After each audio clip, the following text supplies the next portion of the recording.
Busan, your #1 tourist destination. Your home, away from home. This campaign is brought to you by BEFM, Busan 영어방송.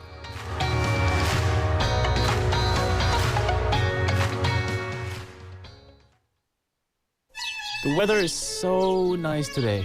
I'm sure this won't be a big deal. A 3-second-long lapse in judgment can burn up an entire mountain, which will take 100 years to recover. We can protect these lush forests if you follow these guidelines. First, do not bring flammable materials to the mountains. Second, do not cook or camp in the mountains. Third, do not litter cigarette butts. Your small actions are the first step towards protecting the beautiful forest. This campaign is brought to you by BEFM 부산 영어방송. 지역 경제가 힘차게 출발합니다. 기업들이 고객을 향해 더 빨리 가려면 방송 광고라는 엑셀을 밟으세요. 경제도 기업도 더 힘차게 달려가니까요. 방송 광고의 작은 힘, 경제의 큰 힘입니다. 부산 방송광고발전협의회.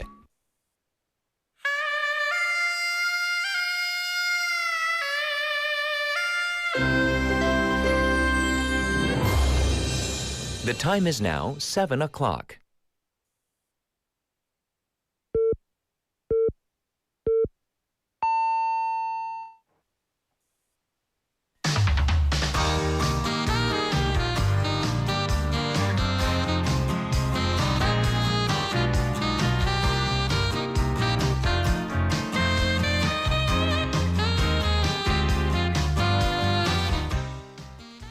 We obviously love our city, Busan, don't we? I do.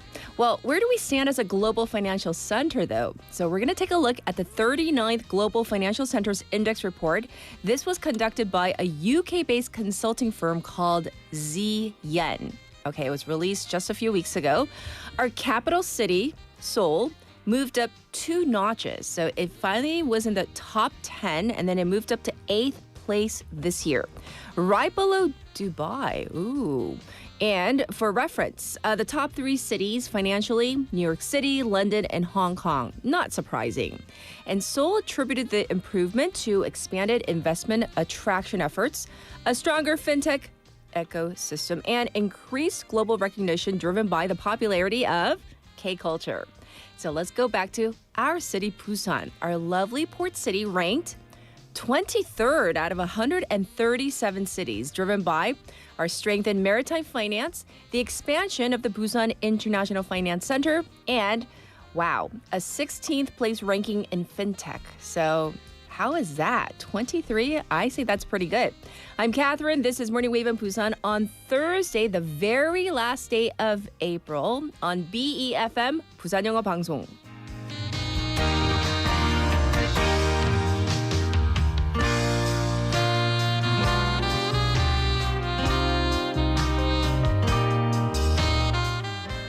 Good morning, Wavers. I don't know why. Maybe it's the last day of April. Kind of feeling like a Friday, but it's not. It's Thursday. But hey, we're almost there. Can you believe tomorrow we'll be saying hello to the month of May? And for May, I know especially if you're here in Korea or, you have Korean roots, you think, May, that month. Family month. Yay. On the other hand, that means lots of gatherings, lots of spending, lots of eating out, stuff like that is coming up. So we'll talk about that when we flip the calendar. However, for today, I just told you about the fact that Busan moving up in the world in terms of finance. So that was really kind of good to hear that Busan is doing well in terms of expanding its many sectors, including fintech. But now it's time for a text topic. Are you ready for this one? This is very much related to a story coming up in hour number 2 for Wagga Wagga Tea Time. And we're going to talk about 반찬, not your favorite 반찬. What do you think should be the limit for side dish refills here in Korea? 오, 한국에 있는 반찬 리필 문화. By the way, I love that 문화. I love that culture, the refill culture. 몇 번까지 괜찮을까요? And like there's okay, first there are types of restaurants where they, bring you nowadays they have the kiosk and you press it and you ask for a specific banchan, like can you get a refill, which I think is very efficient, right? Because the server doesn't have to go back and forth taking your side dish order. And then there are other restaurants where it says like it's like unlimited, but there's always a sign saying take as much as you need, right? But what do you think should be the limit for side dish refills? Meaning, how many times do you think is okay? So think about that. And then maybe you can tell me, because for me, I was thinking, it kind of depends on the banchan. Like if you're at like a 설렁탕 집 place and all they have is like the 깍두기 and the kimchi, like you tend to kind of, take more of it because that's all there is. There's no other banchan, right? So anyhow, let me know what you think. You can send them into, our BFM's live stream. We are streaming right now on YouTube. Go to the YouTube platform and type in BEFM. 부산 영어 방송. And then you can find our channel. You can subscribe, log in, and chat with other waivers from your phone. Pound 9050, shop 9050. That's going to cost you 100 won.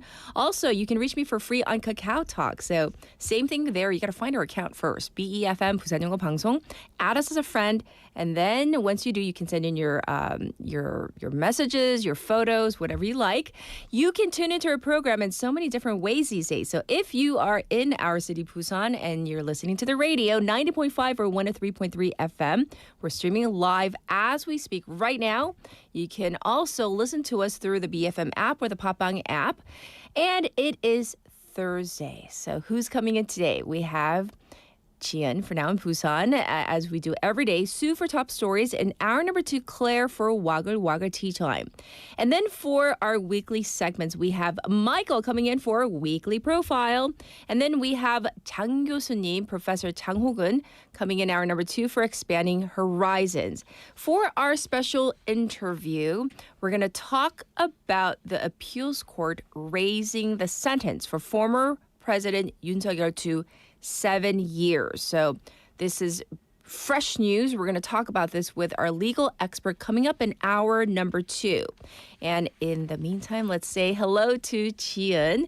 Hi. Good Can morning. you believe it's the last day of April? I know. Yes. It means it's been 5 months for me. And time flies. You've been in Busan for 5 months, right? 5 months already, yes. So I got to ask you our text topic. Mm-hmm. So what do you think about the whole, side dish? How many times is okay for the refills? Except those, apparently expensive one, like 게장. I was thinking about that. That one, it's like, usually there's a price and they're like additional for that. Right. There's a price, right? So they write it down, Yes, for yes. extra 게장. Yes. But except that, I think all of them should be unlimitedly Refilled. free. 네. Like four or 5 times. Even more than 5 times. And especially for kimchi, I think it should be definitely more than 5 times. But I'm assuming that if you ask for refills, you finish the banchan. Of course, yes. Okay. Of course. Because I have a rule for my family. When we go, eat at a restaurant, I tell them, if you're going to get a refill, especially if it's like the unlimited where you can go get it your self-serve. Self-bar. Yeah, the self-bar for the banchan. I always tell them, only bring what you can finish. Sure. And then if they bring it and it's just sitting there, I just give them the evil eye. Finish it. You brought it. 책임져. Be responsible. And then they're always like, but it's so salty. Then you should have thought of that before you brought that much, right? Right. Yeah, right. So be responsible, Be right? responsible and being unlimitedly free. Oh, unlimitedly free. I like that. Unlimitedly, yes. Limitless, yes. Yes, endless banchan. Endless. We're going to jump into Now in Busan. Busan's mayoral race is heating up with policy announcement and campaign moves. So what is the latest? Yes, on the conservative side, Park Hyung-jun, running as the People Power Party mayoral candidate, unveiled his first campaign pledge focused on youth asset building. And the project aims to help young young people accumulate at least 100 million won over 10 years. I see. It sounds like a big plan. How is that supposed to work? The plan is structured as a matching system. If a young participant saves 250,000 won per month for a decade, they would personally contribute 30 million won. The remaining portion would be supplemented through city support and returns from the proposed Busan Future Fund, bringing the total to around 100 million won. I see. So what's happening on the Democratic Party side? The Democratic Party's candidate Jeon Jae-soo has begun his campaign schedule after stepping down from his seat in the National Assembly. Right. His first official visit was to the Busan Chamber of Commerce and Industry. Yes, and what was discussed there? He met with business leaders and received a policy proposal document outlining key priorities for the upcoming local election. Right. These include major regional development issues such as diversifying water resources, advancing the Busan North Port redevelopment, and ensuring the timely opening of the new Gadokdo Airport. I see. So thanks for letting us know about what's happening with the mayoral race. Let's move on, though, and talk about Busan getting ready for a surge of tourists because, like I said, it's the last day of April, and then come early May, Yes. it's going to be so busy here, right? So what's driving this? Well, the timing is key here. Okay. Japan's Golden Week, China's Labor Day holiday, and also Labor Day in Korea are all overlapping. So early May is shaping up to be a peak travel period. Right. So Busan's tourism industry is already busy preparing for the influx. Well, I need to ask, how many visitors are we expecting? Well, according to the Korea Tourism Organization, between 180,000 and 210,000 Japanese and Chinese tourists are expected to visit during this period. Out of those, around 40,000 are projected to come to Busan, including both direct arrivals and those traveling from other regions in Korea. I see. Well, what's the situation like for hotels? Hotels, especially around Haeundae Beach, are seeing very high occupancy rates. Many are nearly fully booked, with reservation rates around 95%. Right. Domestic travelers are still make up a large portion, but international visitors are steadily increasing. Indeed. Are there any unique tourism programs that are being promoted? Yes, the Busan Tourism Organization is focusing on more personalized travel experiences. They're offering special interest tourism programs like hiking tours on Kumjangsan Mountain and local food experiences tailored to individual preferences. I see. So once again, that is like literally right here because tomorrow is May 1st. Yes. All right, next up, Busan has been recognized for its youth policies again. What's the story? Busan City has been selected as an excellent institution for 4 consecutive years in the government's comprehensive evaluation of youth policies conducted by the Office for Government Policy Coordination. Yes, and so what helped Busan get this recognition? The city was highly rated for expanding and reorganizing its programs around what young people actually experience and what they need. In other words, it focused more on practical, felt impact rather than just policy on paper. Right. So is the city investing more in these policies? Yes, significantly. This year, Busan is running 104 youth-related projects with a total budget of about 462 billion won, which is an increase of 47.6 billion won compared to last year. I see. So thanks for letting us know about this. Busan getting recognized once again for youth policies. Next up, a major art event for young artists is opening here in Busan. So what's happening? Yes, the 6th Busan International Kids and Youth Art Fair, or BCAF, it's set to open tomorrow on May 1st at the Busan Cinema Center in Haeundae. It's a large-scale event where you can see the artistic world of young talents from across Korea and beyond. That's right. So this year round, what's the theme? This year's theme is the journey toward the dreams of future artists. Right. The event will run for 10 days, starting with an opening ceremony at 2 p.m. at the BIFF Beef Hill inside the venue. Yes, and for visitors, what can they expect to see? There will be over 500 artworks on display, including award-winning and submitted pieces from a national art competition held earlier this year. Okay. So it's a pretty comprehensive look at emerging young artists. So is this just a domestic event? Not at all. There's also an international exchange exhibition featuring 111 works by young artists from 6 Asian regions, including China, Taiwan, Hong Kong, Vietnam, Singapore, and Malaysia. Ah, yes. So what makes this art fair different from others? What's interesting here is that it's participatory. The young artists don't just exhibit their work, they actually explain their pieces to visitors, and in some cases, even take part in selling them. Ooh. So it's a more interactive, real-world art experience. Ah, it sounds really, really interesting. Any special highlights this year? There are special exhibitions featuring young artists, including solo and group exhibitions, and the grand prize winner of the competition. Nice. Well, what's beyond the exhibitions? There will be a youth forum on the theme of the direction of future artists in the age of AI, along with hands-on programs like color balance painting and memory games at the BCAF Color Studio, which are great for families. Yes. But Children's Day. It's coming up real soon. Yes. So anything special planned? Yes, so on May 5th, Children's Day, there will be special performances and food trucks set up around the Busan Cinema Center, making it a fun, festival-like experience for visitors of all ages. That's right. And anytime food trucks are there, it's going to be fun. So thanks for all the local news. And we'll check in with you next month, Jian. I'll see you next month. Okay, everybody, this was Now in Busan with Jian. I'll be back with your traffic and weather.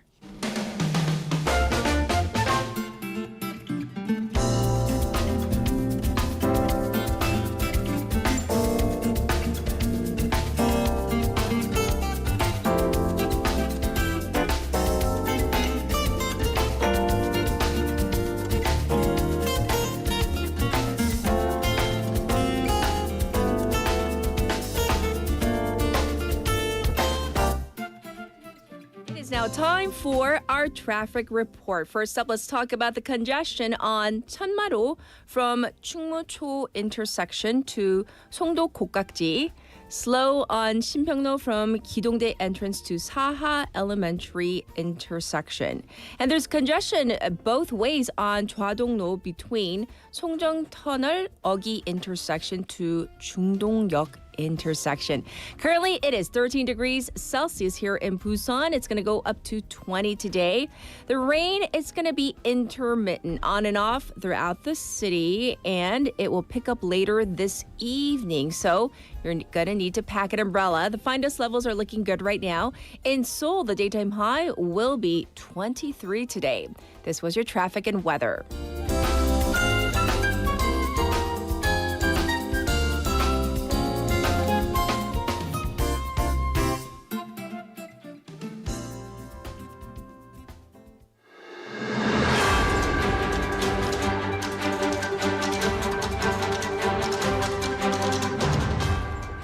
It is now time for the morning brief. Fed holds rates steady. The U.S. Federal Reserve yesterday held its benchmark interest rate steady for the third consecutive time, citing elevated inflation and a high level of economic uncertainty stemming from the ongoing Middle East conflict.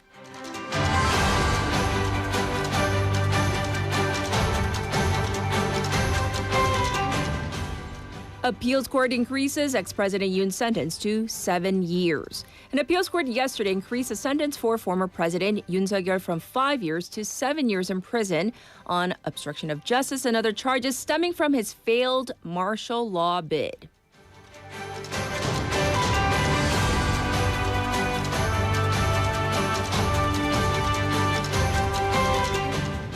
Government to pay fairness allowance to public sector fixed-term workers.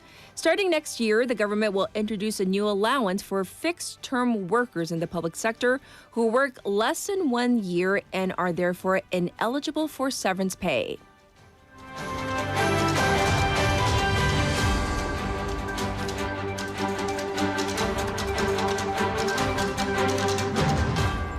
Coupang founder Kim Bum-seok named as controlling figure under tighter oversight. South Korea's antitrust regulator yesterday newly designated Kim Bum-seok, founder of U.S.-listed e-commerce giant Coupang, as the company's de facto controlling entity, placing him under stricter regulatory oversight.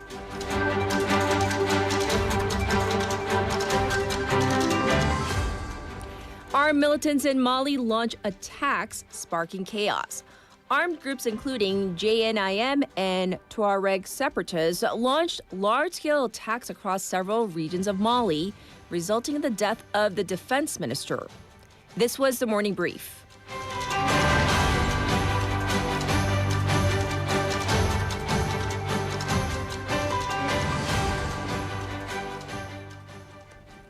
You're now listening to hour number 1 of Morning Wave in Busan. It is now 7:18 on this very last day of April. We're going to jump to our morning news. We have Sue in the studio. Good morning. Good morning. Yes. So it's time for top stories.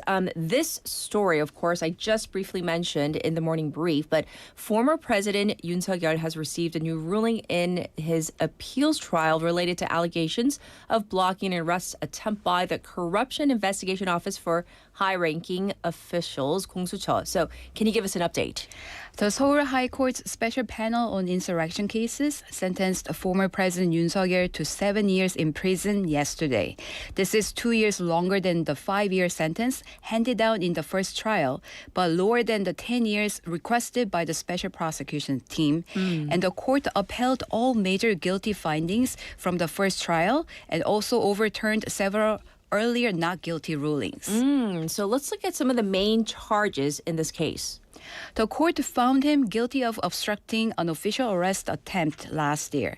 It said he used presidential security officers to block the execution of an arrest warrant.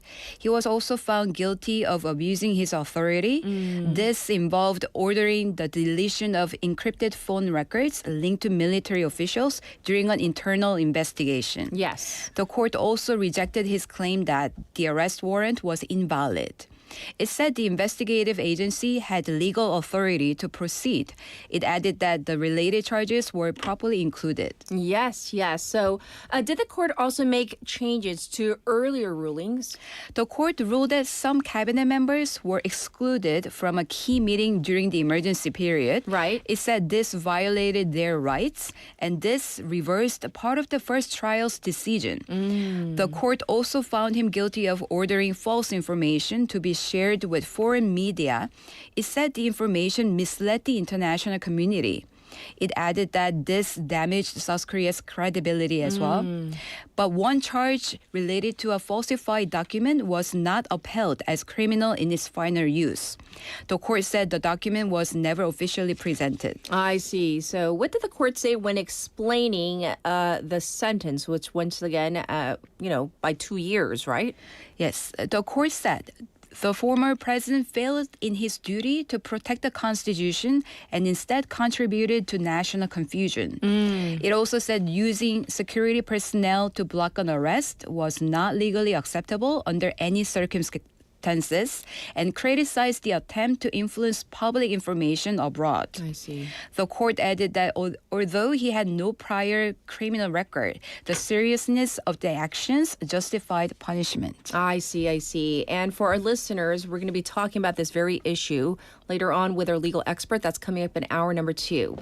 Next, we're going to turn our attention to this case, the BGF Lodges dispute involving the cargo trucker solidarity. Now there's an important update on both the labor negotiations and the related legal developments. So what's the latest? The cargo truckers solidarity announced yesterday that it has reached a tentative agreement with BGF Lodges, which is the logistics subsidiary of BGF Retail.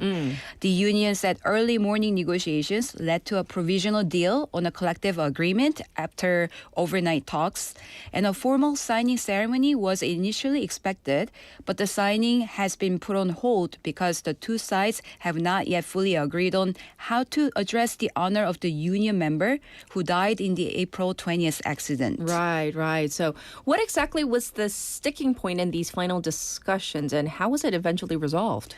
That issue centered on the union's demand for what it described as a sincere and meaningful expression of respect for the worker who died in the incident. Negotiations then continued for several hours, and a final agreement on the wording was reached around 1 a.m. this morning. Yes. The union said there were no major disagreements on the main terms of the deal. I see. So beyond, I guess, maybe the wording issue of this, what does the agreement actually entail? Both sides did need extra time to refine the language related to the deceased member. They have now confirmed that the formal signing ceremony will take place today at 11 a.m. at the Jinju branch of the Ministry of Employment and Labor. Yes. Under the broader agreement, they reached a tentative deal after about 11 hours of talks. And it includes a 7% increase in transport fees Right. and 4 days of paid leave per year for drivers. And it places limits on legal claims connected to the dispute.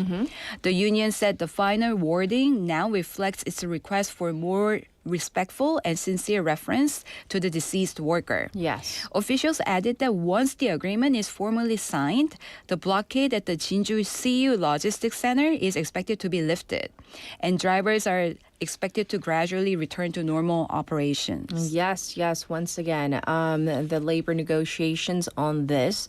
At the same time, though, I hear that there has been a separate development in the criminal investigation linked to that protest. So what's the latest there? Police in South Gyeongsang Province have transferred a 40-year-old non-union truck driver to prosecutors while he remains in custody. He's accused of driving into a group of union members during a protest on April 20th at a logistics center in Jinju. Right. And that resulted in 1 death and 2 injuries. The charge was upgraded from aggravated assault to murder, with police citing possible intent. Oh. And in addition, 2 union members have also been sent to prosecutors in custody on charges including obstruction of official duties and interference with police operations during the protest. And several other individuals have been referred without detention for allegedly obstructing arrests during the same incident. Yes. So thanks for giving us the latest on both fronts from this related story. All right, moving on. Starting next year, the government is introducing a new policy for temporary workers in the public sector. So what's changing here? From next year, temporary workers in the public sector who are on contracts shorter than 1 year will receive a new fair allowance, 공정수당. The government says this is designed to reduce discrimination against short-term workers, especially cases where contracts are deliberately split into periods like 11 months or 364 days to avoid paying benefits or retirement costs. And under the new system, workers will receive up to 10% of their base pay as a fair allowance, depending on the length of their contract. Right. And for those of you who were listening to the morning brief, this is like going into detail of that story we touched upon. So, at the same time, there's also been a separate development, with the government introducing new measures. So can you tell us more about this new policy for temporary workers? Yes, according to a government survey, short-term workers earn less than regular workers even in the same job. Okay. And also receive fewer benefits like meal allowances, holiday bonuses, and welfare points. For example, workers with less than 1 year of service earn about $9,000 less per month on average compared to a longer-term staff. And the government says this gap has been partly caused by widespread short-term contracting practices in the public institutions. Right. So how will this new fair allowance system actually work? The shorter the contract, the higher the allowance rate. For very short contracts of 1 to 2 months, workers will receive up to 10% extra pay. Yes. And this gradually decreases as the contract period gets longer, down to about 8.5% for longer short-term contracts. And the idea is to compensate workers for job insecurity while also discouraging institutions from relying too heavily on short-term hiring. Yes. And officials say this could also encourage more permanent hiring in the public sector.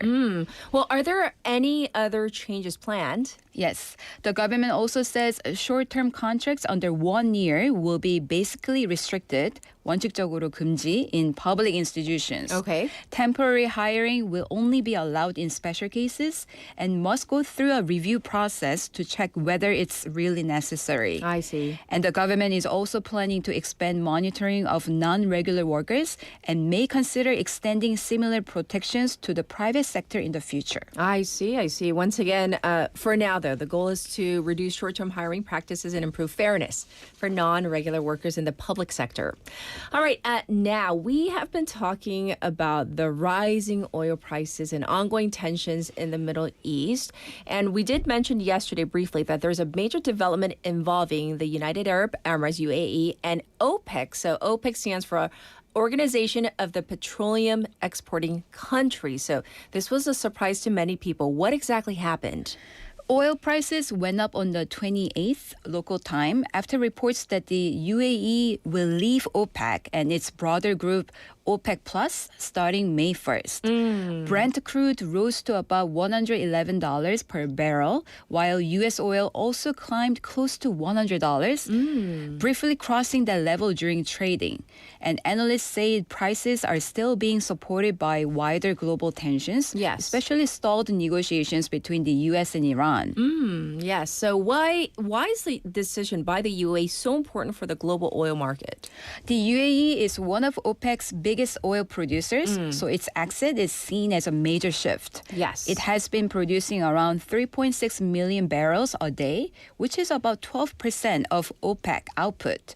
And OPEC works by setting production limits for member countries, but the UAE has long pushed for more flexibility to produce more oil. Right. So OPEC is known as an oil cartel by many people, most people around the world. So does this mean that OPEC is losing its influence? Experts say this could weaken OPEC's ability to control global oil supply. Some analysts describe the UAE as a key swing producer, meaning it can quickly increase or reduce output depending on market conditions. With its exit, OPEC may find it harder to respond to sudden changes in the oil market. Yes. And so how is the broader energy market reacting to this major change? Some analysts say OPEC's influence has already been declining over time as more oil comes from outside the group and global energy demand shifts. And there are also concerns that this move could encourage more internal disagreements within OPEC in the future. Yes. All right. So once again, OPEC losing some of its global influence and obviously losing the UAE. Well, we have been following the tensions, obviously, in the Middle East where ceasefire talks between the United States and Iran remain stalled now. Both diplomatic and military pressure appears to be increasing. So what's the latest there? Iran is warning it could head back into full-scale conflict since talks with the U.S. are not still moving forward. Yes. And the ceasefire has been extended by about 3 weeks, but fighting and military activity on the ground have not fully stopped. Yes. So in terms of its military readiness, what does Iran say? Iran's military says it is fully prepared for renewed conflict at any time. It claims the ceasefire period was used to produce and upgrade weapons systems. Yes. A military spokesperson warned that if the U.S. attacks again, Iran will respond with new weapons and tactics. He also said target lists have already been updated and prepared. So, related that there was obviously another ceasefire between Israel and Lebanon, but tensions are rising on the border there. What's happening in this incident? The Israeli military says it has destroyed 2 large underground attack tunnels in southern Lebanon that were built within Iranian support through Hezbollah. Officials say the tunnels were about 2 kilometers long and built around 25 meters underground, and construction reportedly took about 10 years. Israel has described them as some of the largest underground military structures it has found in the region. The tunnels are also said to include rocket launch systems and hidden vertical shafts, 수직 통로. Officials believe they were designed to allow hundreds of fighters to move in and carry out attacks against Israel. Right. So how's the United States responding to these developments? U.S. President Donald Trump says Iran has informed Washington that it is in what he called a, quote, state of collapse. In a social media post, Trump said Iran is also asking for the reopening of the Strait of Hormuz while dealing with international leadership challenges. Yes. But it's not clear what Iran meant by collapse, or whether the message came through official channels. Trump says the U.S. is increasing pressure on Iran through military action and economic restrictions, including maritime blockades. I see. Well, thank you so much for all the details in the reporting, and we'll check in with you tomorrow. Thank you, Sue. Thank you. All right, let's take a little breather here. We're going to take a song break. So here is IU's Someday.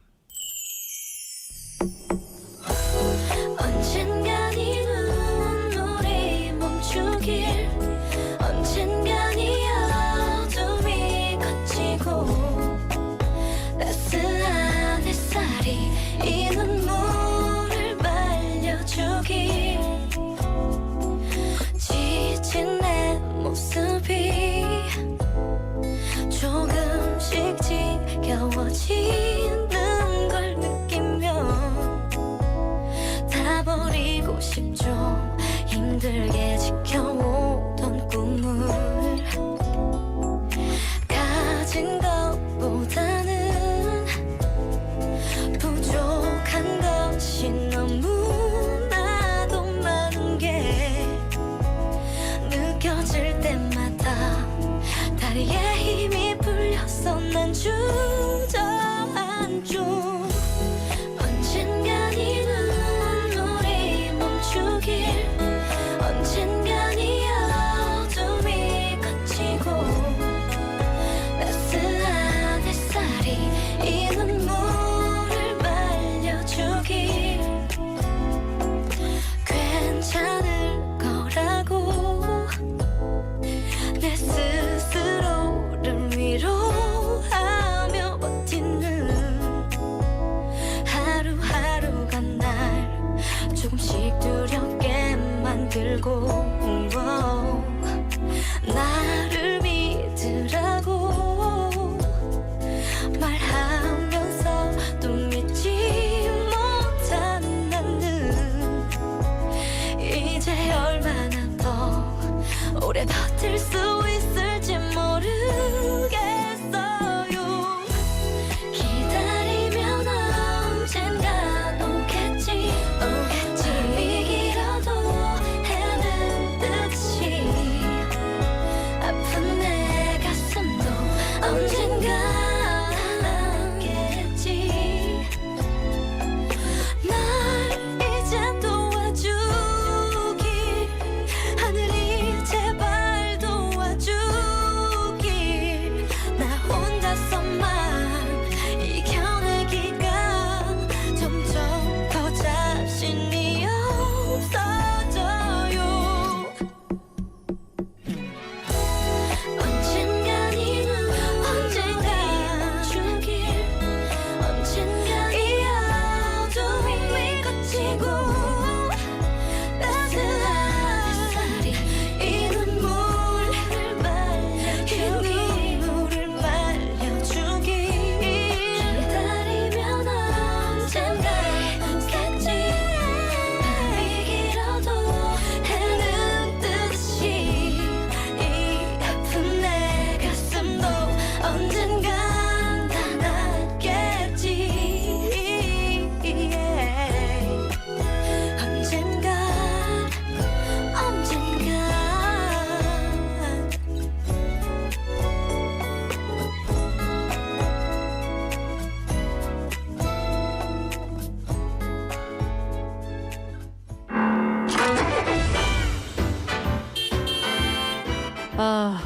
Traffic is so bad. Let's see what's on the radio.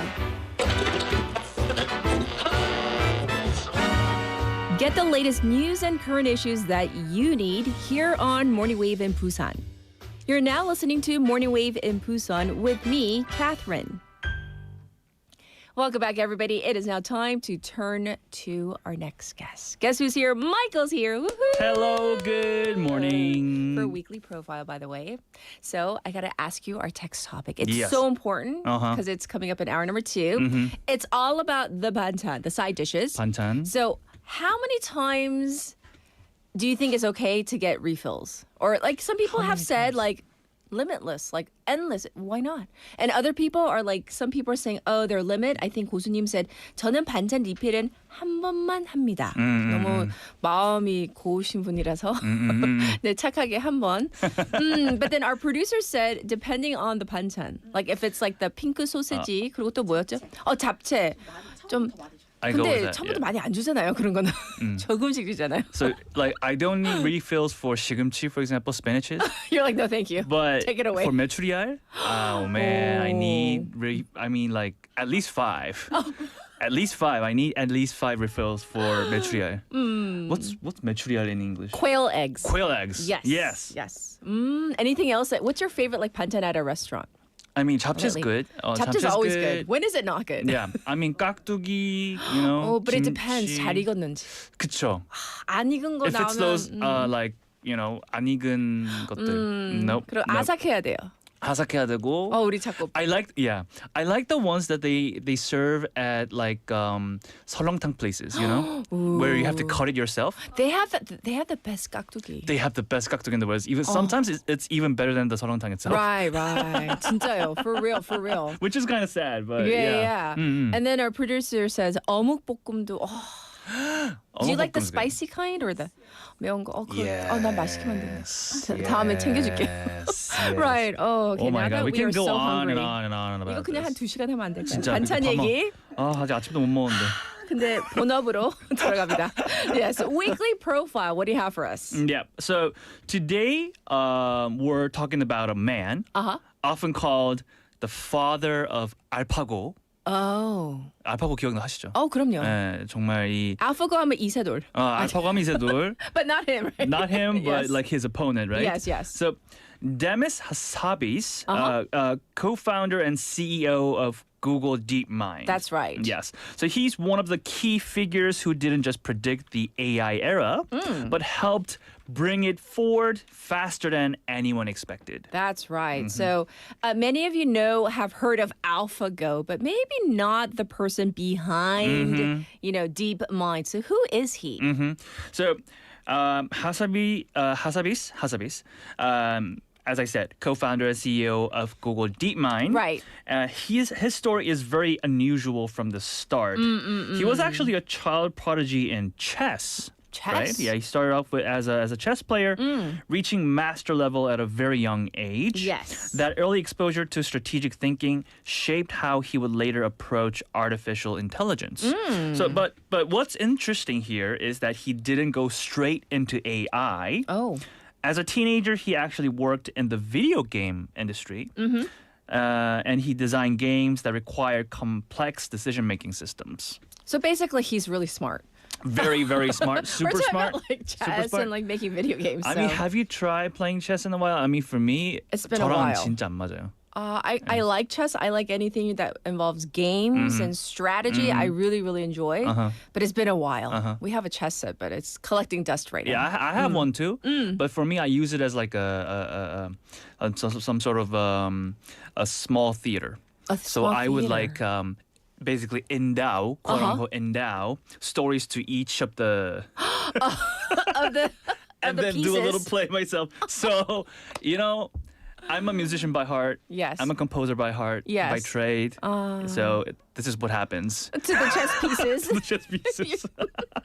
They're like talking to each other. Yeah, exactly. And you're like, imagining, you're creating with the chess pieces. 얘기하니까 좀 창피하네요. 아니에요. That's the But, yeah. process of being an artiste. Yes. Be proud of it. Yes. So once again, he was already thinking about intelligence, but just in a different way, right? Exactly. So games became his first laboratory for understanding how intelligence works. Yes. Later, he studied computer science and neuroscience and combined those two fields.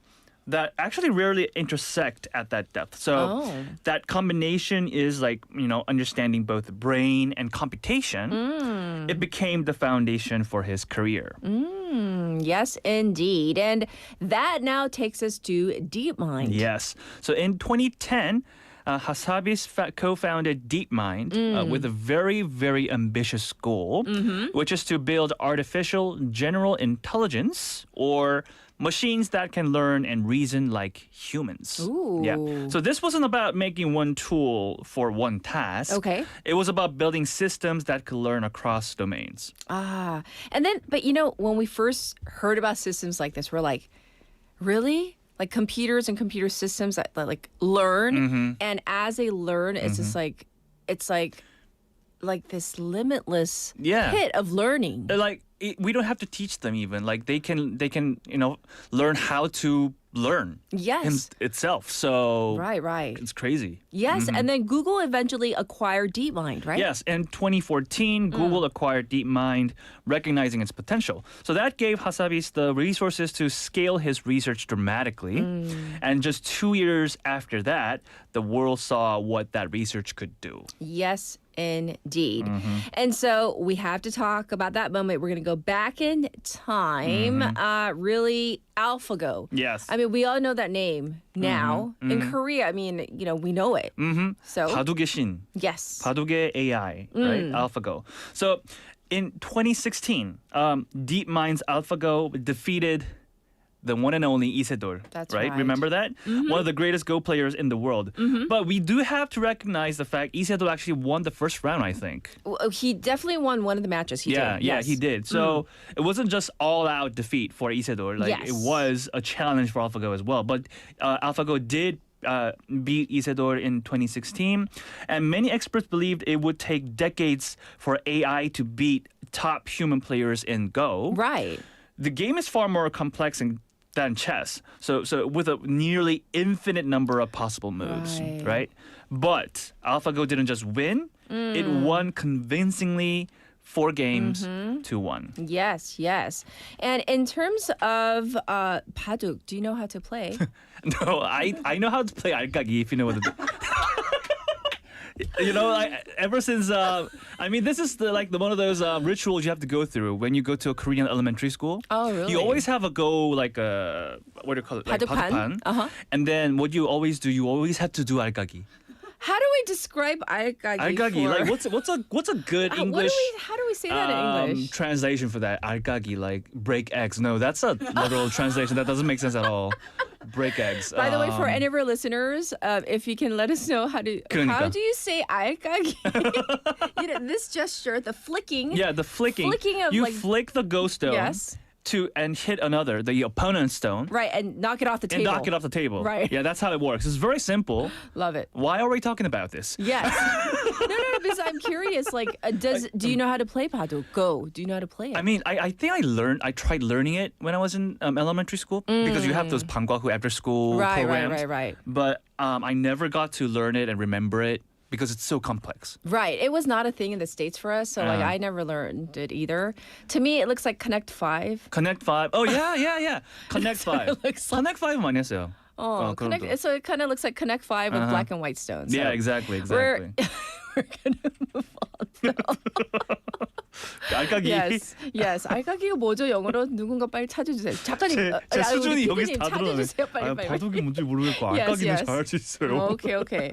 And so in terms of this the matchup between AlphaGo versus Isidore, I mean, it made like headlines, definitely here in Korea, but all around the world. Yeah. The fact that they came to Korea and they did this, and then people kind of like were shocked.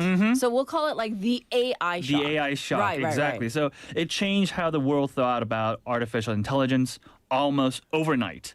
So one moment in particular became iconic. I'm sure you remember this. I remember this. It was shocking. Yes. Move 37 in game 2. Right. Yes, remember that? Like, it was a move no human would have made. Right. And at first, even professionals thought It was a mistake. 실수. But it turned out to be brilliant. Yes. It was super scary at the I know. but I mean, so I don't even know 바둑, but I remember that, like the move 37. I mean, what the, is it? But the I don't know. commentators were saying like they were shocked. Yes. And I remember their like faces. It was so it was like it showed that AI was no longer just copying human strategies. It could discover entirely new ones that Right. no one at the table expected. Right. So yeah. So Hasabi later described AlphaGo as a technological milestone that accelerated AI progress by about a decade. Right. And With the help of 이세돌, of course. Of 이세돌 course. 없었으면 이렇게 안 됐어요. 그럼요. 네, 이렇게 of 생각해야죠. course. 네. I mean, because like he's like at the height, of his glory as Go Master, Yeah. and like the fact that they even chose him as the opponent, Yeah. right? That It's- says a lot. You could call it an honor to be I would chosen say. for the opponent as I for. think so. But at the same time, I mean, he deserves Yes. to oppose AlphaGo, the best in the world, right? Of course. Yeah. Well, Hasabi's didn't just stop with games, right? Not at all. So after AlphaGo, he turned his focus towards scientific problems. So one of the most important breakthroughs was AlphaFold. Not AlphaGo, AlphaFold, Fold. which is an AI system that predicts protein structures. Oh. A problem that had challenged scientists for decades. Right. And didn't this lead to something historic? Yes, in 2024, Hasabi received the Nobel Prize in Chemistry, Right. becoming the first AI researcher to win a Nobel in the sciences for this kind of work. Yes. So it marked a turning point. AI wasn't just solving games now, it was solving real-world scientific problems, including those related to disease and medicine. Yes. And I hear that Hasabi's recently returned to Korea. It's been like 10 years because we Yes. were talking about 2016. Can you believe it's been 10 years already? 10 years already. So why is this so significant? It's significant because Korea is where the AlphaGo story became global. Yes. I mean, this time he returned not just as a tech pioneer, but as Nobel laureate and global AI strategist. He met with 이재명 대통령님, so South Korean President Lee Jae-myung, to discuss national AI strategy, including how AI can drive innovation in science and technology. Yes. So the conversation has shifted from like just pure competition to now collaboration. Yes. Exactly. So in 2016, it was a human versus machine. Now it's about how humans and AI work together, especially in areas like medicine, climate science, and infrastructure. Indeed. Is it true that he also reunited with Lee Se-dol? Yes, the grand rival. Yes. 10 years after their famous match, right? They met. They reflected on what that moment meant and how much has changed since then. So Lee Se-dol himself has said that AlphaGo showed not just the power of AI, but also the importance of human creativity and individuality. Well, that's an interesting take. So the match didn't just demonstrate what AI can do, it forced people to rethink what makes human thinking unique. I see. Yeah. So Hasabi's has also been talking about the future, right? So what has he been focusing on? AGI. What is AGI? That's the key word, yes. Yes. So he believes that artificial general intelligence, or AGI, could arrive as early as the 2030s. Ooh. But he's also very clear about the risks. He emphasizes the need for quote-unquote guardrails or safety systems to ensure AI behaves in ways that align with human values. I see. So it seems maybe, that he is both optimistic but also cautious. Exactly. So he sees AI as one of the most powerful tools humanity has ever created, Yes. but also one that needs careful oversight. I right? see. It's like we don't want another Terminator. We don't want another Skynet. Skynet coming down upon us. You know? No. He's warned that without proper governance, AI could concentrate economic power Yes. and create new inequalities. That's right. I hear that he even talked about changes to society itself. Yes. So he has suggested that we may need entirely new economic models in the AI era, which potentially, includes things like basic income or expanded public services.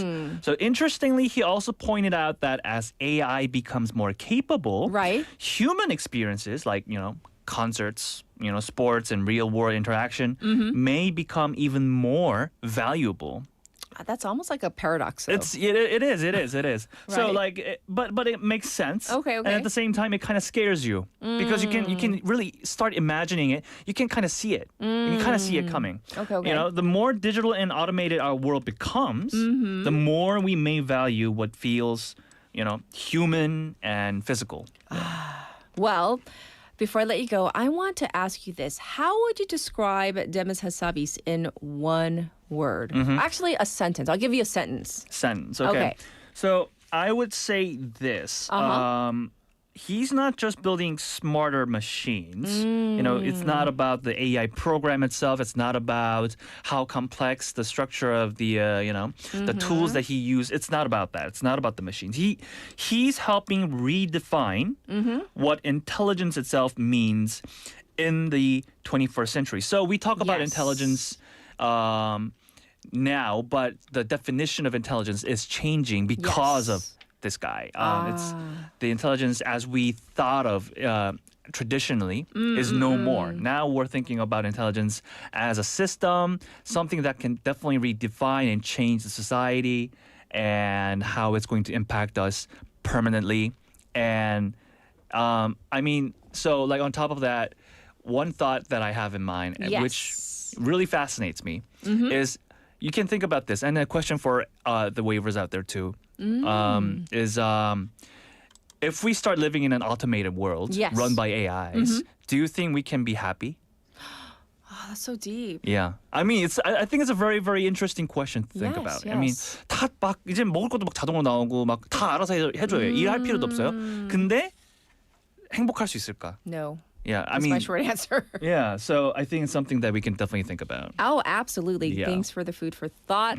Have a beautiful weekend. We'll check in with you next week. Yeah, thank you. Everybody, this was Michael for our weekly profile. And we're going to wrap up hour number 1 with a very witty song selection, 고민보다 Go by BTS. Enjoy.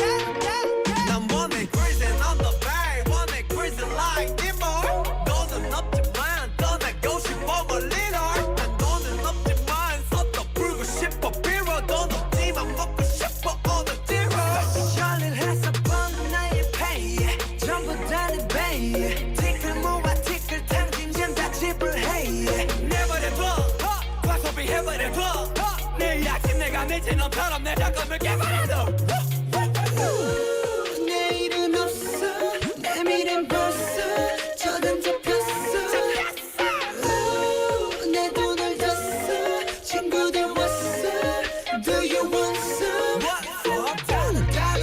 하루치면 전부 당긴 Minutes spend the next party 지금은 벼 뜰 때까지 해가 뜰 때까지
모두가 안전해집니다.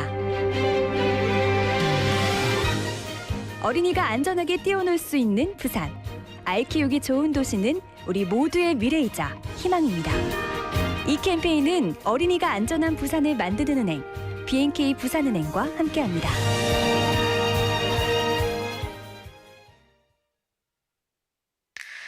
Welcome to Busan. Let me show you around. Here you can find the world's largest musical in-ground fountain and the world's only UN memorial cemetery. Stroll along the coast and explore the largest mountain fortress in Korea. As well as all this, there are so many tourist attractions, beautiful exhibitions, vibrant culture, convenient facilities, and delicious foods unique to Busan. With all the beauty and charm of the amazing city of Busan, you'll find yourself right at home in this ever-changing tourism paradise. So stay with us a while. Busan, your #1 tourist destination. Your home, away from home. This campaign is brought to you by BEFM, Busan 영어 방송.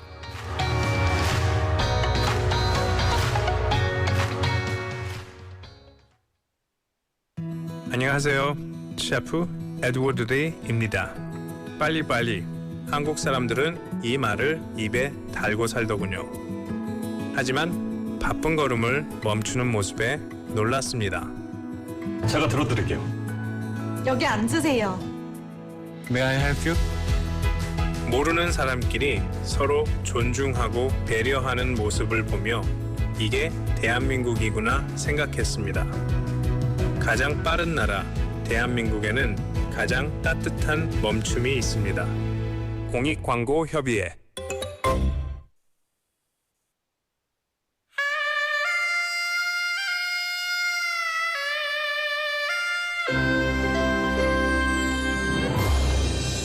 The time is now 8 o'clock.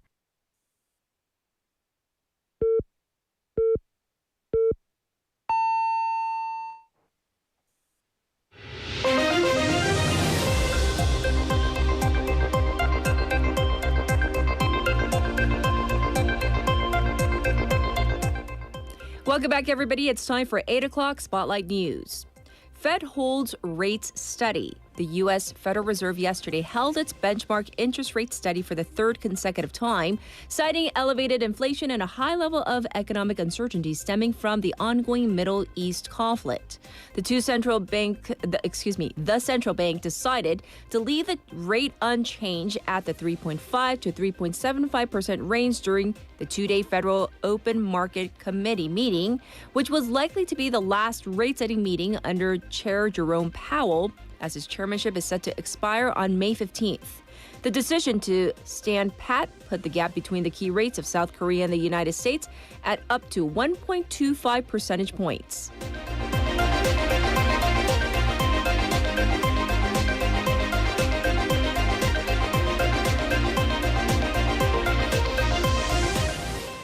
Appeals court increases ex-President Yoon's sentence to 7 years. An appeals court increased the sentence for former President Yoon Suk-yeol from 5 to 7 years in prison on obstruction of justice and other charges stemming from his failed martial law bid. The Seoul High Court yesterday handed down the heaviest punishment in a live televised ruling, finding the ousted former president guilty of obstructing investigators from detaining him last year over his short-lived imposition of martial law in late 2024. The appellate court upheld most of the lower court's ruling, finding Yoon guilty of ordering the deletion of secure phone records and creating and then discarding a false proclamation after the decree was lifted. It also ruled that the former president violated the rights of his cabinet members by calling only a group of select members to a meeting to review his martial law plan.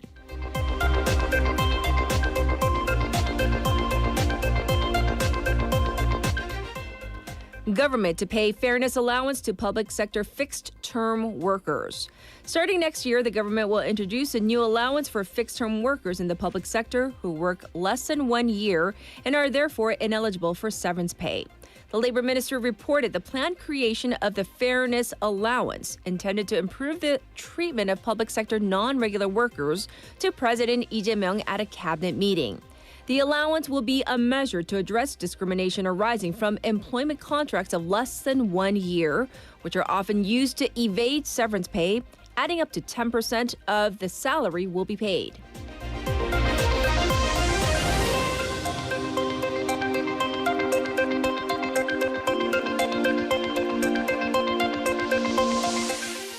Coupang founder Kim Bum-seok named as controlling figure under tighter oversight.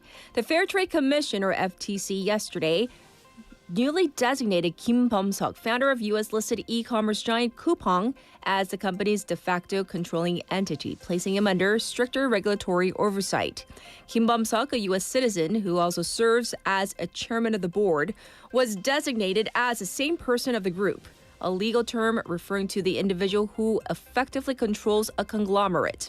The FTC's decision comes as Coupang, whose business is mostly based in South Korea, has faced heightened regulatory scrutiny in the country following a massive data breach last year involving around 34 million customers.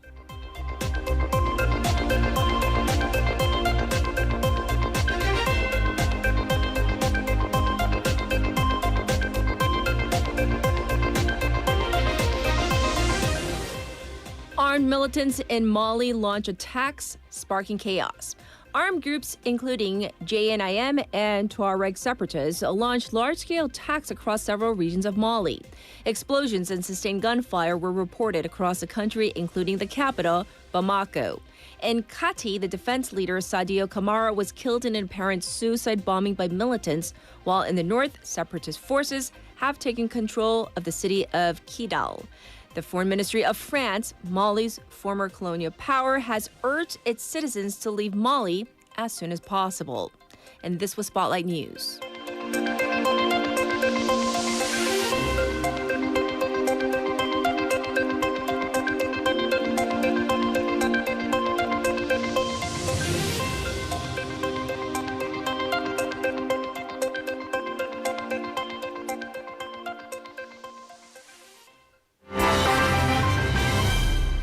It's time for a special interview, and as we cover this story, we're going to delve into it. Former President Yoon Suk-yeol declared martial law on December 3rd, 2024.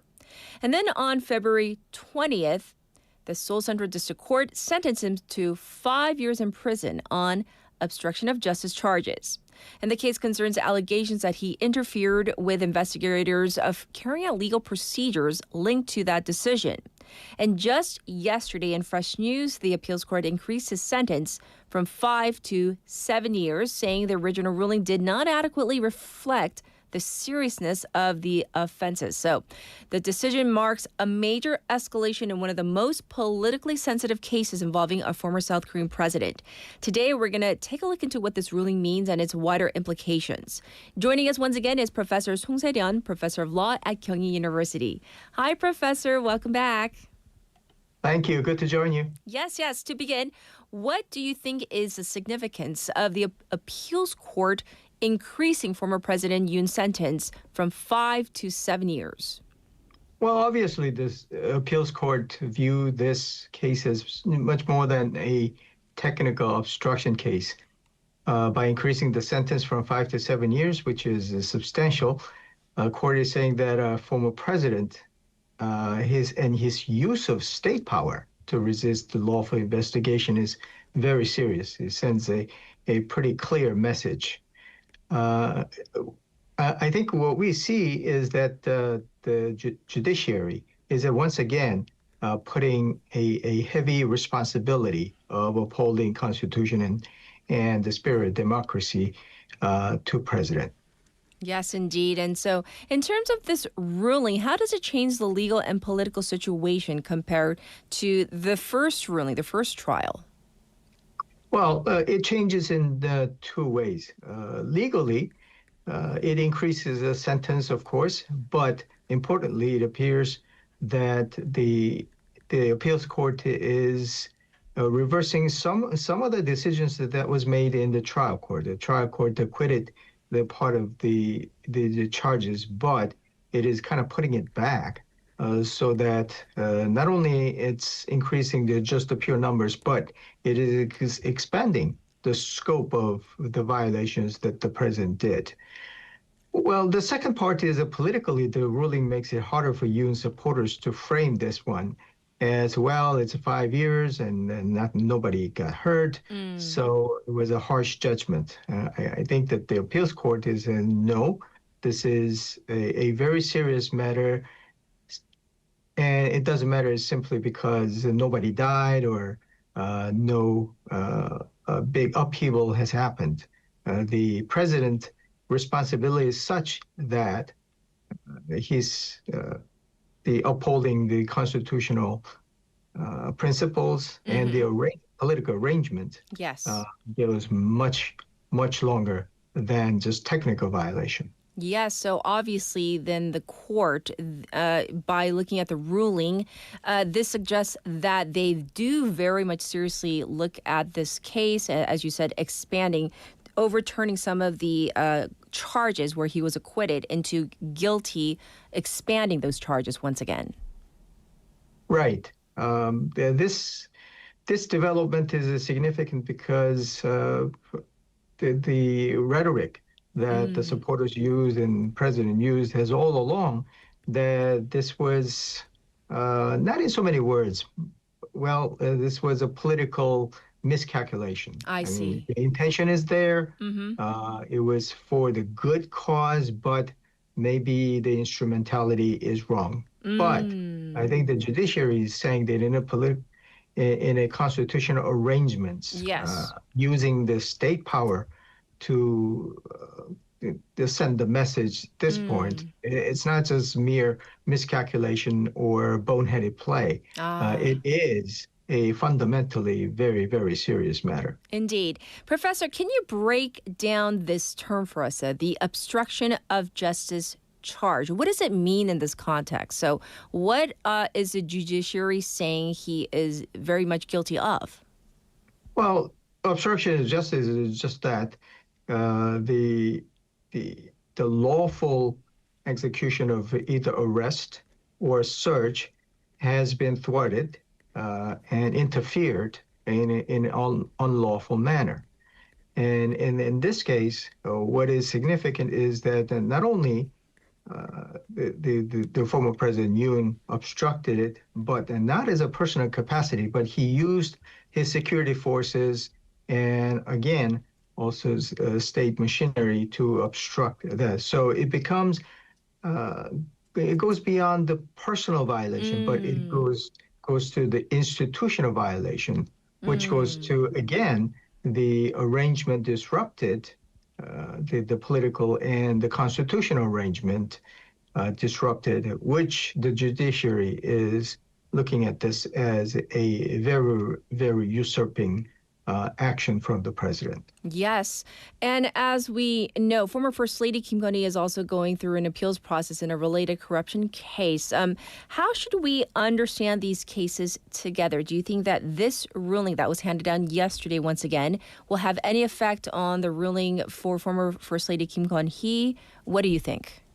Well, the two cases are legally separate, but politically connected. Yes. So in that relationship is pretty tricky. Former President Yoon's case is about abuse of state power, obstruction of justice, and the breakdown of constitutional order that we talked about. Well, Kim Gun-hee's case is more about corruption, private benefits, stock manipulation, and influence peddling allegations. So the legal elements are different. One does not prove the other. Each defendant has separate charges, separate evidences, and separate appeal rights. Yes. However, politically and institutionally, the cases reinforce a broader picture of a collapse of public trust around the former presidential household, which both the former president and former first lady receive a heavier sentence on appeal in a closely timed proceedings.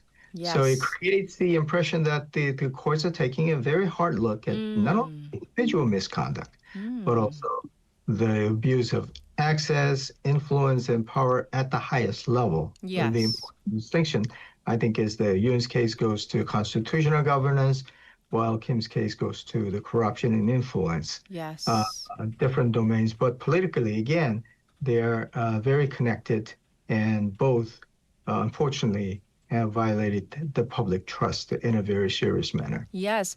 Professor, generally speaking, and I know you can't speak to statistics or but generally speaking, is it uncommon for an appellate ruling to increase the length of a jail term for, let's say, X person?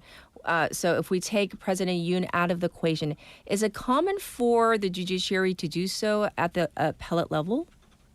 Yeah, I just said it happens, but it is, in a way, unusual because when you appeal a case, you always expect that, well, in a higher court, the errors would be corrected and we'll have a lighter sentence. Okay. So it is a general expectation. But in this case, I think the central controversy over his impeachment and the use of martial law was the consequence. Again, nobody died. It was a political motive. So there was a rhetoric and the push to frame it as a political miscalculation more than anything else, and not something that should be sentenced to death penalty or longer terms. But the judiciary, again, is looking at this as a very serious violation of the president's very solid and sacred duty to uphold the Constitution. I think this is becoming kind of a trend. We first saw this kind of heavy burden and the responsibility imposed on the president in the President Park Geun-hye's trial. Right. And people are saying that, well, this is a kind of a new, well, not so new, but a very strict and very high standard imposed on the president. And I think it is not unusual to see that the same kind of standard is being applied. Yes. And looking ahead, what are the key things we should be looking out for? Because, of course, there's a slew of legal proceedings that are ensuing, whether it be at the appellate level or not. So anything that we should be keeping an eye on? Well, obviously, the next major step would be to an appeal to the Supreme Court. At that stage, the focus is usually not a full retrial of the facts, but whether the law was correctly applied. Yes. Whether there was serious procedural problems. So Supreme Court could affirm the sentence, narrow or reverse the parts of the ruling. They'll do what they do. But politically, however, the appeals decision already has a major impact because it reinforces the view that there is this serious abuse of power, not just partisan conflict. Yes. So I'll be very interested in what kind of the precedent the Supreme Court makes. And also, for Kim Gun-hee's case, the key question is whether the appeals court could also impose a tougher judgment, as we talked about. So. Yes. It'll together create a kind of a precedent and the message that will be put into pages of history. Indeed. And we'll be watching, of course. But thank you so much for breaking it down, the latest in terms of this appeals process, and wishing you the very best. Thank you, Professor. Thank you. This was Professor Song Se-ryun, and we talked about the latest ruling once again yesterday that it has been lengthened from 5 years to 7 years. So that's the latest, and this was our special interview. I'll be back with your weather report.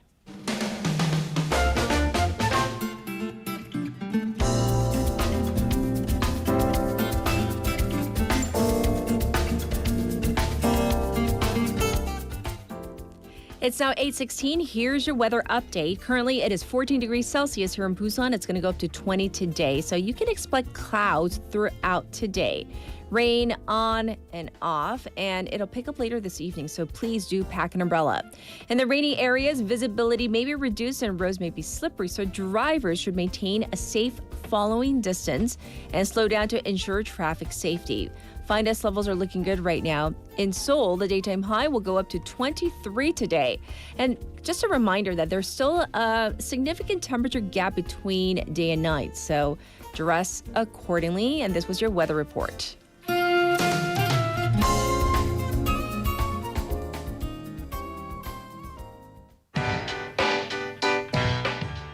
This is This Love by Maroon 5.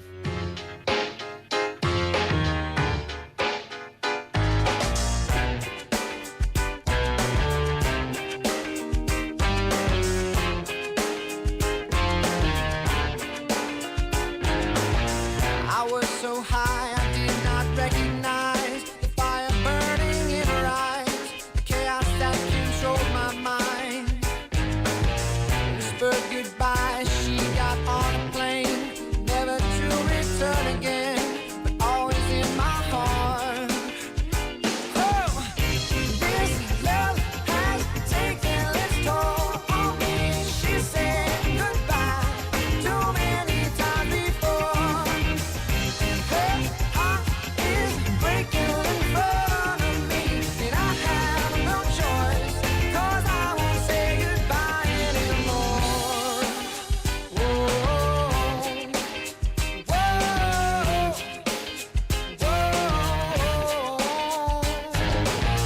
I tried my best to feed her appetite, keep her coming every night, so hard to keep her satisfied. Oh, kept playing love like it was just a game, pretending to feel the same, but turn around and leave again. But oh, this love has taken its toll on me. She said goodbye too many times before. Her heart is breaking in front of me, and I have no choice, 'cause I won't say goodbye anymore. Whoa, whoa,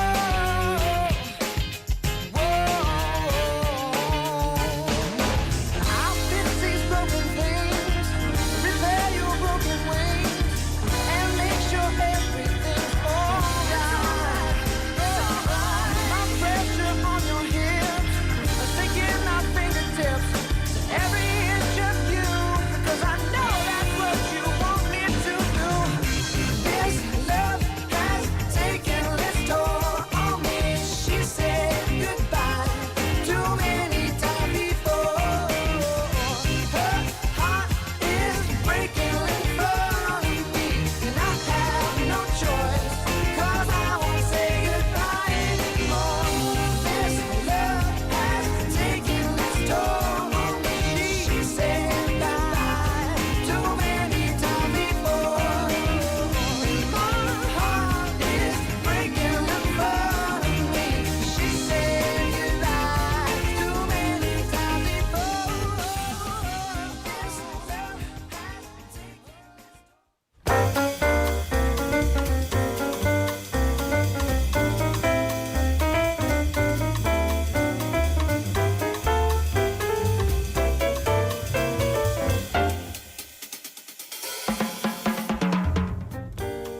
All right, everybody, it's time for Wagga Wagga Tea Time. Claire is here. Good morning. Welcome back. So today we are going to be talking about this, I hear, a little bit later on. Oh, yes. But I got to ask you your text topic about the banchan refill. So honestly, how many times do you think is appropriate, or do you just feel like, hey, you know, endless? Can I just keep on getting the banchan? What do you think? I agree with PD님. Like depending on the banchan. Oh, like what's your favorite banchan? Maybe like some japchae, like we mentioned. That's always refill. That's always I think good. everyone's favorite. Yeah. Sometimes kimchi. Yeah, depending on. If they have good kimchi, then I will. And depending on what the main dish is, though, too. Yes, right? If it goes, right? If it goes with the kimchi, then I will endlessly refill on the kimchi. But it depends. Yeah, that's true. Okay. Well, we're going to dive into our first story. So there's some controversy brewing within the labor unions of South Korea's major tech companies right before a potential strike, right? Yes, the head of the Samsung Electronics Union, which is leading a potential general strike, has reportedly gone on vacation to Southeast Asia just ahead of the planned strike. According to Yonhap News, Choi Seung-ho, the head of the National Samsung Electronics Union, recently left for a week-long vacation to Southeast Asia. This is drawing a lot of attention because of how critical this juncture is for the company and the tech industry as a whole. Yes. So what exactly is the situation right now between the union and the strike going on? So the National Samsung Electronics Union is the majority union, representing about 74,000 members, which is a massive portion of their workforce. Right. They're demanding bonuses estimated at around 45 trillion won.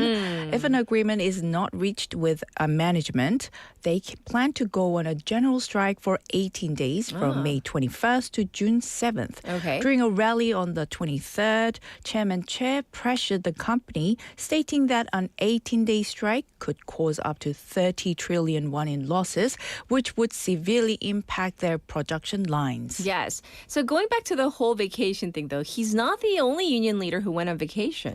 Oh, that's right. The head of the Samsung Biologics Union is also reportedly spending his vacation abroad. Okay. They have announced a general strike starting on May 1st. Yet the union leader went on an overseas trip. Samsung Biologics has actually already begun partial strikes, starting with some production lines. Park Jae-sung, the head of the Samsung Biologics Union, told the media that he is simply taking a pre-planned vacation. Right. And then you mentioned May 1st, but that's actually tomorrow. So it's right around the corner. How are the union members and the public reacting to this? Internally, there is heavy criticism that it is inappropriate for union leaders to take overseas trip right before a strike. Okay. On the Samsung Electronics employee message board, some are saying things like they should either finish the strike or reach a conclusion with the company before going. And it's a shame about the timing as the chairman who should be holding things together during strike preparation is on a long vacation. Well, it does send a kind of a mixed message. So I can Yes. see why people are,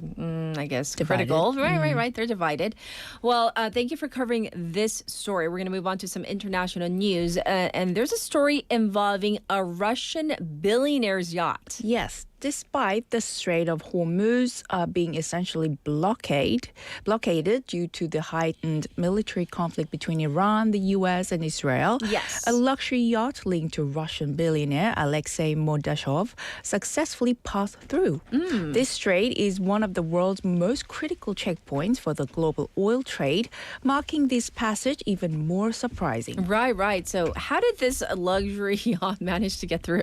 According to Reuters, using marine traffic data, the luxury yacht Nord departed Dubai on the 24th and passed through the Strait of Hormuz on the morning of the 25th, arriving in Muscat, Oman, early on the 26th. The Nord is one of the world's largest yachts, featuring 20 cabins, a swimming pool, a helipad, and even a submarine. It's registered to a Russian company owned by Mordashov's wife, though Mordashov, a steel magnate known as a close associate of Russian President Vladimir Putin, is considered the actual owner. Wow, and everything you described is on a yacht. So how fancy is that? 20 cabins. Yes. Well, this passage is unusual, once again, because there's a blockade going on right now. Exactly. Reuters noted that this yacht is one of the very few vessels to pass through the Strait of Hormuz since it was blocked by the U.S.-Iran conflict. Before the war, an average of 125 to 140 ships passed through daily, but now only a few merchant ships managed to cross due to severe security risks. Right. While it's unclear exactly how the luxury yacht made it through unharmed, Reuters pointed out that Russia and Iran are longtime allies, which likely played a major role in securing safe passage. Well, it's fascinating in terms of the display of power and connection. So, all right. So moving on to our next story. Let's look at a rather shocking sign spotted in a local restaurant. So this is very much related to our Pantan story. So here we go. A photo of a warning sign posted at a restaurant's self-serve side dish bar has gone viral on online communities. The sign bluntly stated, "If you leave kimchi, we will reuse it. Does money come out of the ground? 땅 파면 돈 나옵니까?" It really captures the raw frustration of dealing with wasted food amid rising grocery costs. I have to say, and if you're on our YouTube page, you can see the actual sign. Okay. That's a bit aggressive. I mean, are they actually going to reuse it, the kimchi? It seems it's less of a literal threat to reuse the food and more of a strong warning directed at customers who take too much food and end up throwing it away. Yes. Even though the wording is rough and could be perceived as offensive, many people surprisingly sympathized with the restaurant owner's position. Why so? Why were they sympathetic to the restaurant owner? So many felt it was desperate measure born of frustration. With comments like, how bad must it have been for them to do that? And people need to behave properly when asked nicely.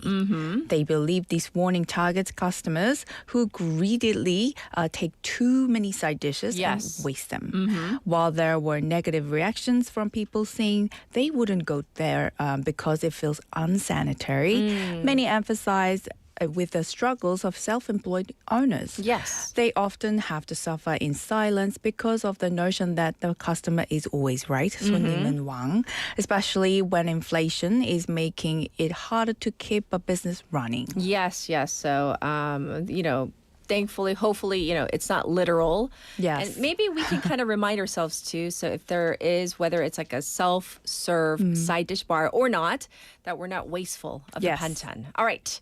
Let's head on over to Australia for our next story where a missing dog had a very unusual rescue. Oh, yes. A dog that went missing from a high-rise apartment in Australia was found trapped on a neighbor's balcony railing and rescued.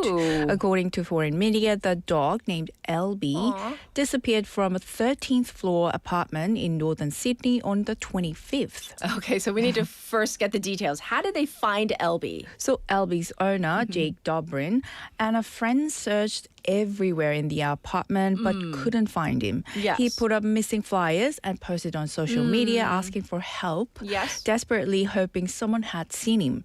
He even started fearing the worst, thinking LB might have fallen from the balcony. However, the next day, a neighbor contacted him saying LB was stuck between the building's railings. Oh, no. The neighbors had luckily spotted the dog while flying a drone outside the building and immediately alerted the owner. Wow, so this is why drones are so pervasive. And there's LB stuck.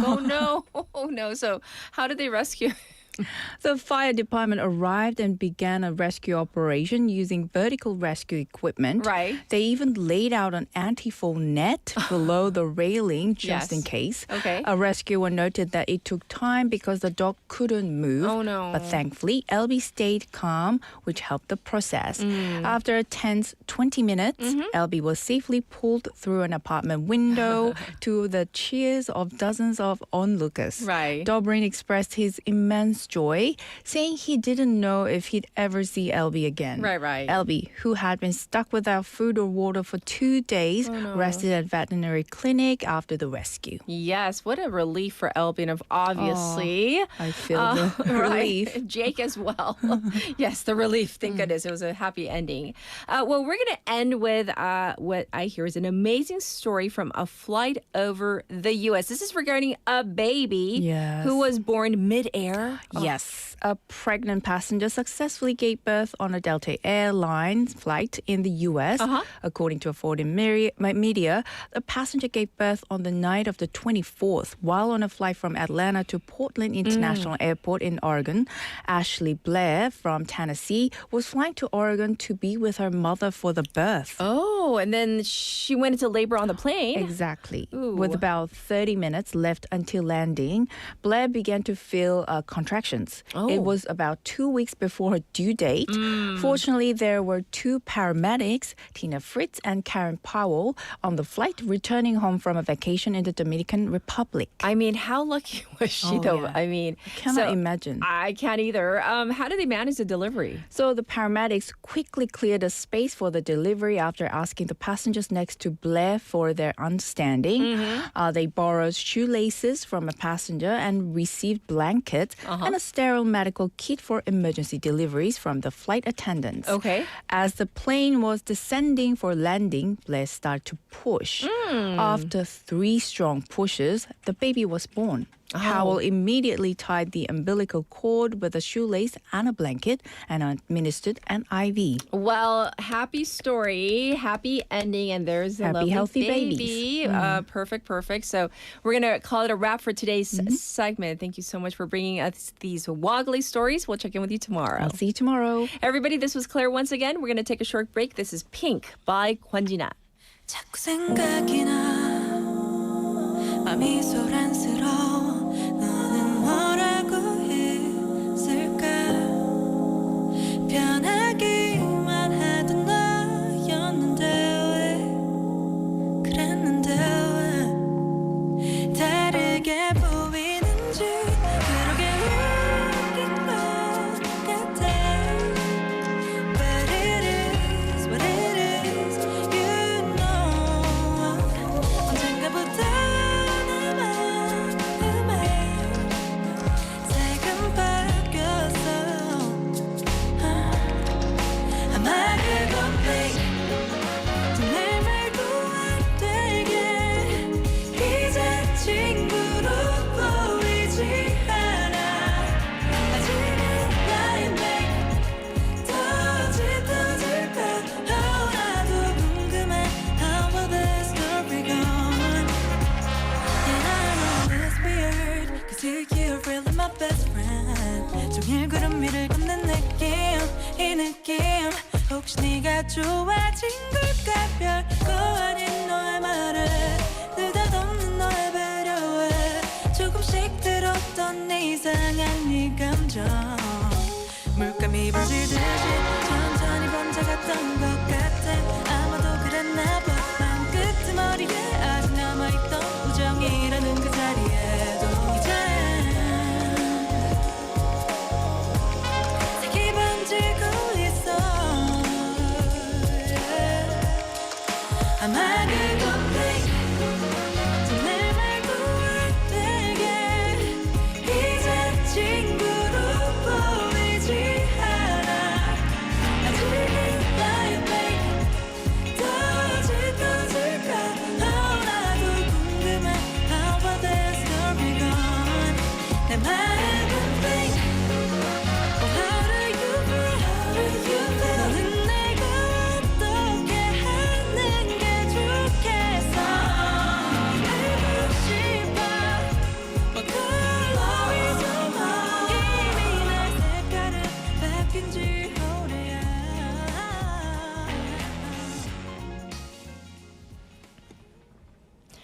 All right, everybody, welcome back. It is time for our final segment. It's called Expanding Horizons. Let's say hello to 장 교수님. Hello. Hello. Good morning, everyone. Yeah, I'm Yes. Hogan. Yeah.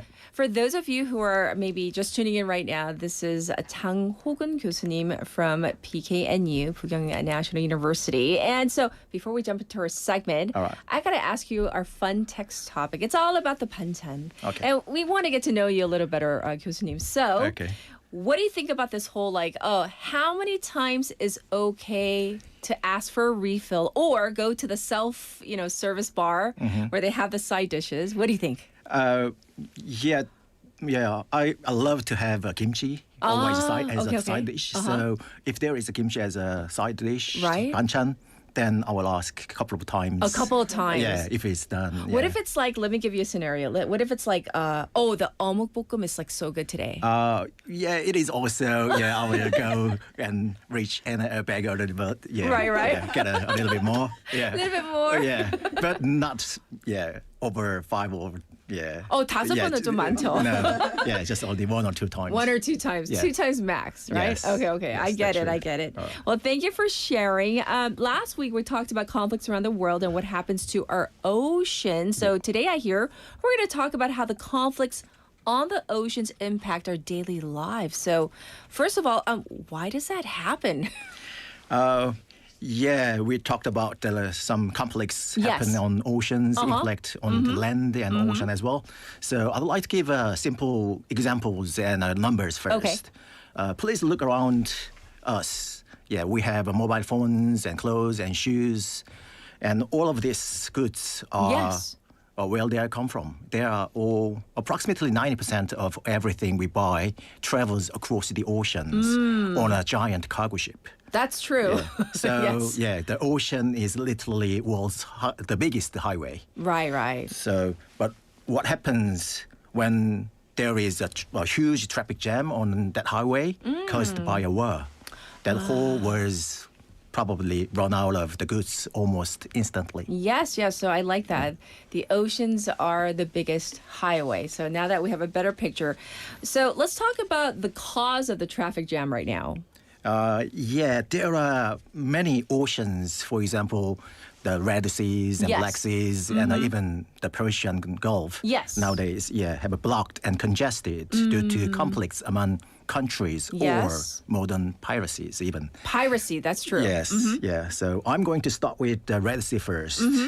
Which is the line between the Africa and the Middle East. The famous Suez Canal, located at the northern top edge of the Red Seas. Yes, and we hear about the Suez Canal, here time and again. Isn't it an important waterway? Yes, it is very important. It is the important shortcut to connect to the European continent and Asia as well. So, but recently, the Yemen Houthis and the Somalian pilots have attacking the cargo ships. Right. And so we've actually reported on a couple of the stories on our program before about the piracy going on as well. So in that case, what do the ships do? Because obviously they can't literally drive or, captain their ship through a conflict zone, right? But it's not true. The cargo ships cannot go through the war zone. Yes. So they sometimes hit the brake and stay there, or they take a massive detours. Instead of taking the canal, Suez Canal, the ships are driving all the way the down bottom of the Africa, where the Cape of the Good Hope located. Imagine driving the Busan to Yeosu, but you're supposed to drive way up to the Seoul, and it takes it takes days longer and also burns extra gases. Yes. So that extra cost get added on your price tag of everything you buy. So it is a huge reason why things feels recently very expensive. Right. So it's not just the conflict in the Middle East that that everybody's concentrating on. There are these other issues that are constantly going on, and hence the price of goods for us consumers is going up, right? Yes, that's true. Yeah. So taking detours, you've made it clear, makes things expensive. But what happens when ships are completely trapped and they can't take a detour? Then we get a crisis. Actually, literally. So look at the war between the Ukraine and Russia. Right. Ukraine is basically a giant farm for the rest of the world. Right. They grow a massive amount of the wheat and corn that feed the people around the world. Yes. Especially for the European and the Middle East and Africa. True. After the war, Russia blocked the Black Sea, so suddenly millions of tons of food were locked in the giant silo or stuck on a ship that couldn't leave the port. Yes, but I mean, I know this, I'm sure it's kind of like I'm asking it, but I have to ask.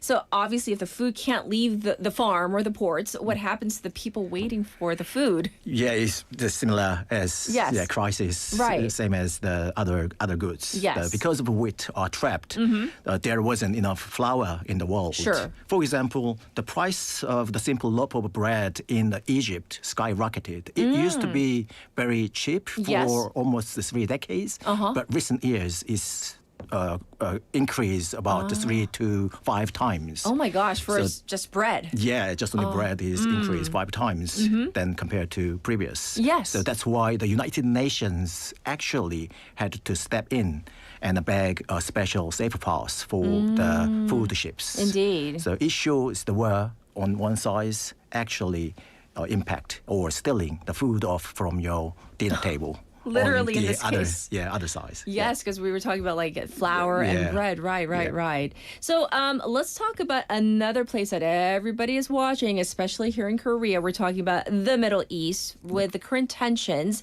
The Strait of Hormuz, that's been in the news like every day, right? Yeah, it is very hot potato nowadays. Yes, that's true. The Hormuz Strait is a very narrow hallway in the ocean, and about 20% of the world oils have to pass that hallways. Yes. So now we all know if the oil gets stuck due to some conflicts between the countries, the gas prices goes up. But something that will really scare me is fertilizers. Oh. Yeah, which is the plant food. Yeah. So the Middle East make a huge amount of chemical fertilizer for growing crops all over the world. Right. If a ship cannot go through the narrow hallway, the fertilizer gets stuck at the port. It is not only limit crops we eat, also means that there is less grains to give feed cows and chickens.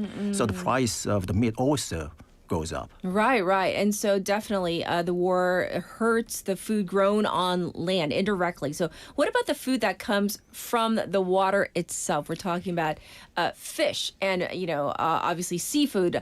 Are fishers hurt by these war too? Yeah, definitely. Yeah, let's look at the fish you buy at the store, like salmon and mackerel. Okay. Yeah, that imported fish from Norway travels across the ocean in a giant floating refrigerators, literally. So because of the attack in the Red Sea, those refrigerator ships have to take a huge or long detour around Africa. We talked about earlier. Yes. And landing a giant refrigerator a couple of extra weeks must cost a portion in electricity, which is generated by gas turbine. So that makes imported seafood very expensive. Right, because we all love us. I know many people who love the salmon. Yeah, salmon. Yes. I love salmon. Yeah, I love too. Right, I know we all love salmon here, right? Yeah. But then it's all imported, and then if it's going, through past the bottom southern part of the continent of Africa to get to to our table, then it's going to be super expensive, is what you're saying, right? Yeah, that's... Well, what about the local fishers who catch fish near our shores? Yeah, they are hurting as well because of the gas prices I mentioned, which is fixed cost for them. Yes. Fishing boat have to run diesel engines with diesel fuel. So because of the Middle East unstable, the price of the diesel gas also goes way up. Right.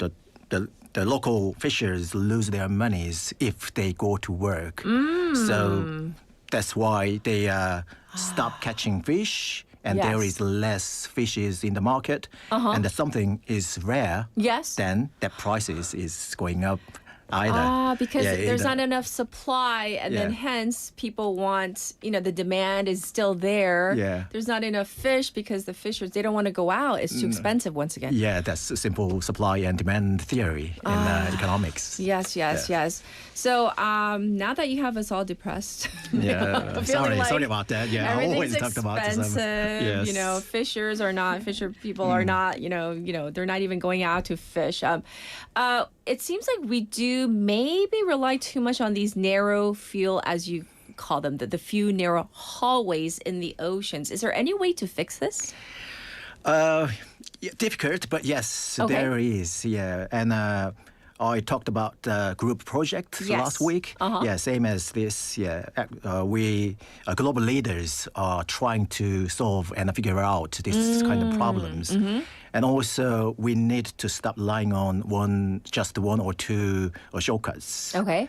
One of the biggest agenda in Busan or the South Korea as a whole is the Arctic route. Yes. Yeah, because the ice is melting near the North Pole is melting. Yes. The ships can now go over it. Yes. So it is, of course, not easy to navigate, and also we needed to negotiate or discuss with Russia. Yeah.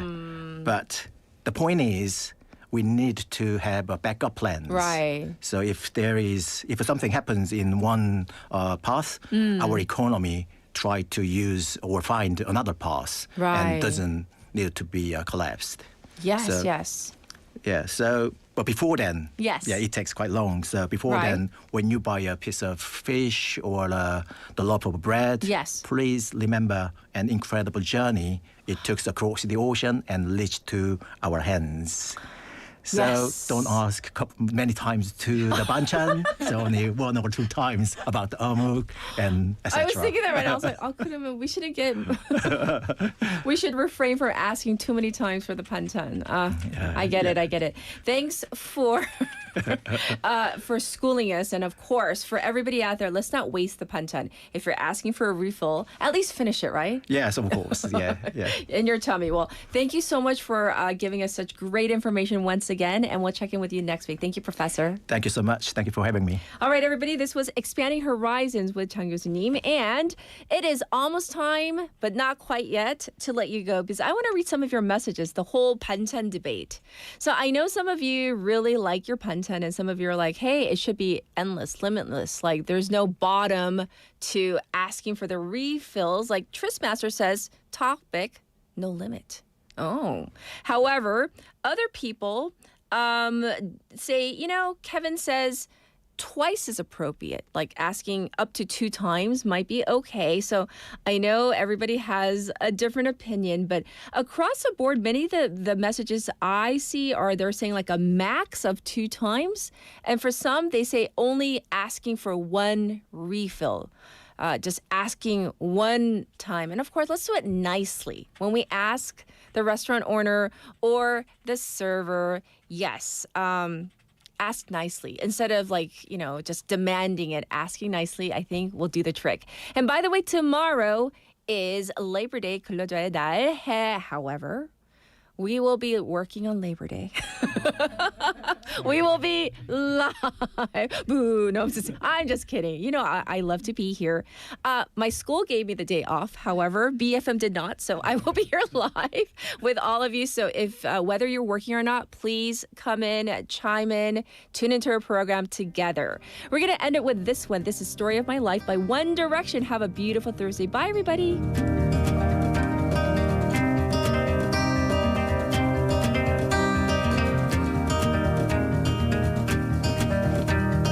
Written in these walls are the stories that I can't explain. I leave my heart open, but it stays right here empty for days. She told me in the morning she don't feel the same about us in her bones. Seems to me that when I die, these words will be written on my stone. And I'll be gone, gone tonight. The ground beneath my feet is open wide. The way that I've been holding on too tight, with nothing in between. The story of my life, I'll take her home. I'll drive all night to keep her warm in time. It's frozen. The story of my life, I give her all. I spend her love until she's broke inside. The story of my life. Written on these walls are the colors that I can't change. Leave my heart open, but it stays right here in its cage. I know that in the morning now, see us in the light upon the hill. Although I am broken, my heart is unchained still. And I'll be gone, gone tonight. Fire beneath my feet is burning bright. The way that I've been holding on so tight, with nothing in between. The story of my life, I'll take her home. I'll drive all night to keep her warm in time. It's frozen.